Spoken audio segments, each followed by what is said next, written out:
చెరువుల్ని చెరపడితే తాట తీస్తాం. మూసీని పునరుద్ధరించడమే సర్కార్ లక్ష్యం. హైడ్రాను తీసుకొస్తే విమర్శించారన్న రేవంత్. పవన్ కళ్యాణ్ కు చంద్రబాబు పరామర్శ. మెగా డిఎస్సీపై సీఎం కు పవన్ అభినందనలు. ఆటో డ్రైవర్ల సేవలో పథకం పైన చర్చ. ఆల్మట్టి ఎత్తుపై సీఎం నోరు విప్పడు. రేవంత్ లో అపరిచితుడున్నాడన్న కేటీఆర్. బాకీ కార్డే బ్రహ్మాస్త్రమవుతుందని కామెంట్.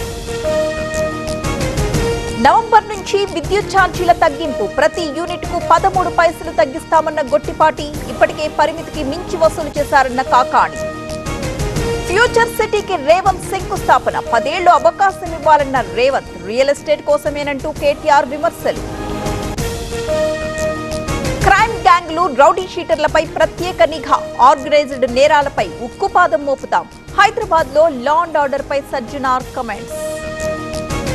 జూబ్లీహిల్స్ లో బీజేపీ ఇంటింటి ప్రచారం. కాంగ్రెస్, బీఆర్ఎస్ చేసిందేం లేదన్న కిషన్ రెడ్డి. బీజేపీ అధికారంలోకి రావడం ఖాయమన్న కేంద్ర మంత్రి.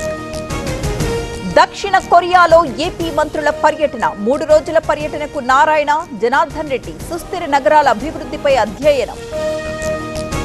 గరుడ వాహనంపై మలయప్ప స్వామి విహారం. సేవకు లక్షలాది మంది భక్తులు హాజరు. కిటకిటలాడిన తిరుమల కొండలు. తెలంగాణలో గ్రూప్ 2 తుది ఫలితాలు విడుదల. గ్రూప్ 2 ఫలితాలు విడుదల చేసిన టీజీపీఎస్సీ చైర్మన్.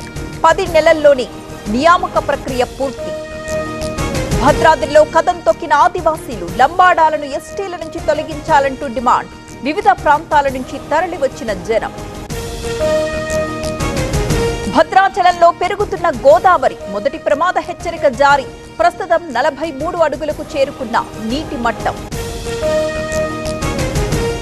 బాసరలో పొంగుతున్న గోదావరి. పలు లాడ్జిల్లోకి చేరిన ఎస్ఆర్ఎస్పీ బ్యాక్ వాటర్. క్రమంగా పెరుగుతున్న వరద నీటి మట్టం. జల దిగ్బంధంలో 7 పాయల ఆలయం. ఆలయం పైనుంచి ప్రవహిస్తున్న మంజీరా నది. ఆలయం ఎదుట కొట్టుకుపోయిన రేకుల షెడ్. పులిచింతల నుండి దిగువకు వరద నీరు. పలు గ్రామాలను అప్రమత్తం చేసిన అధికారులు. అమరావతి, విజయవాడకు నిలిచిన రాకపోకలు. ప్రకాశం బ్యారేజ్ కి పెరిగిన వరద. లంక గ్రామాలకు నిలిచిన రాకపోకలు. ప్రజలను సురక్షిత ప్రాంతాలకు తరలింపు.